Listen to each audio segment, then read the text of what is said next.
The door opened, and Jim stepped in and closed it. He looked thin and very serious. Poor fellow, he was only 22, and to be burdened with the family. He needed a new overcoat, and he was without gloves. Jim stopped inside the door, as immovable as a setter at the scent of quail. His eyes were fixed upon Della, and there was an expression in them that she could not read, and it terrified her. It was not anger, nor surprise, nor disapproval, nor horror, nor any of the sentiments that she had been prepared for.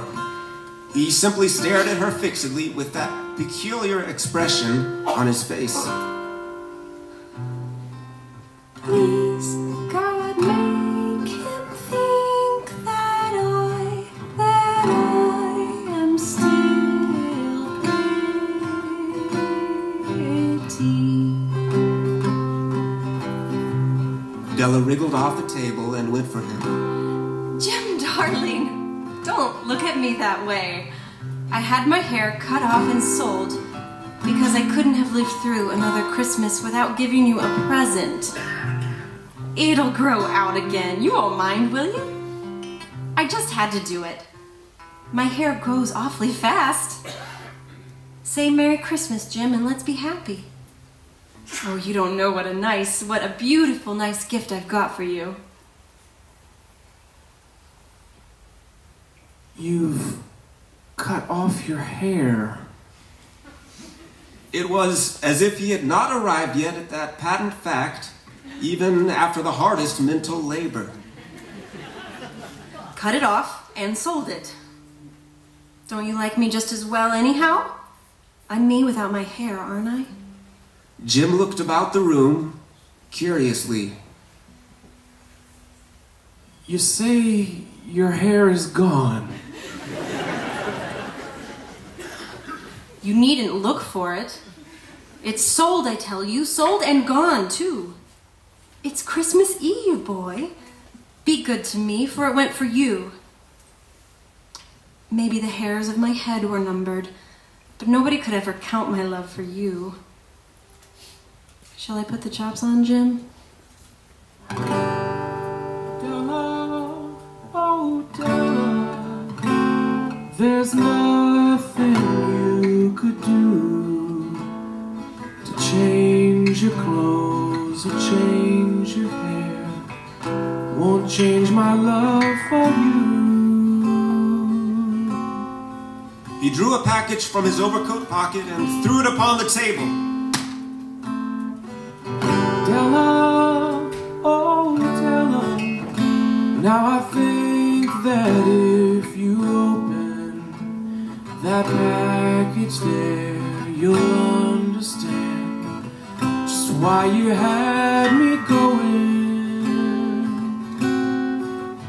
White and nimble fingers tore at the string and paper, and then an ecstatic scream of joy, and then, alas, a quick feminine change to hysterical tears and wails, necessitating the immediate employment of all the comforting powers of the Lord of the Flat. For there lay the combs, the set of combs, side and back, that Della had worshipped long in a Broadway window. Beautiful combs, pure tortoise shell, with jeweled rims, just the shade to wear in the beautiful vanished hair. They were expensive combs, she knew, and her heart had simply craved and yearned over them without the least hope of possession. And now they were hers, but the tresses were gone. But she hugged them to her bosom, and at length she was able to look up with dim eyes and a smile. My hair grows so fast, Jim! And then Della leapt up like a little singed cat and cried, Oh! Jim had not yet seen his beautiful present. She held it out to him eagerly upon her open palm. The dull, precious metal seemed to flash with the reflection of her bright and ardent spirit. Isn't it a dandy, Jim? I hunted all over town to find it. You'll have to look at the time 100 times a day now. Give me your watch. I want to see how it looks on it. Instead of obeying, Jim tumbled down on the couch and put his hands under the back of his head and smiled. Del, let's put our Christmas presents away and keep them a while. They're too nice to use just at present. I sold the watch to get the money to buy your combs. Now, Della, oh Della, suppose we have some supper. Put on the chops and I'll start a fire. Let us just sit together. The Magi, as you know, were wise men, wonderfully wise men who brought gifts to the babe in the manger. They invented the art of giving Christmas presents. Being wise, their gifts were, no doubt, wise ones. And here I have lamely related to you the uneventful chronicle of two foolish children in a flat who most unwisely sacrificed for each other the greatest treasures of their house.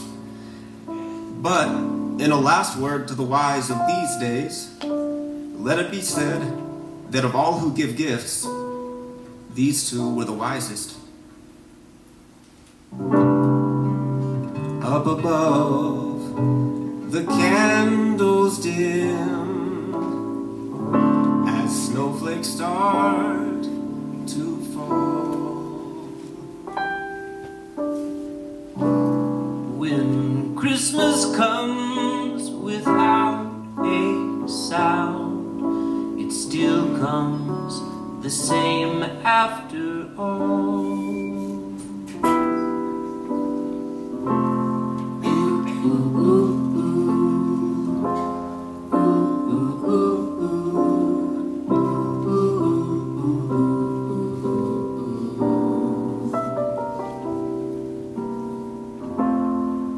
Merry Christmas, Merry Christmas.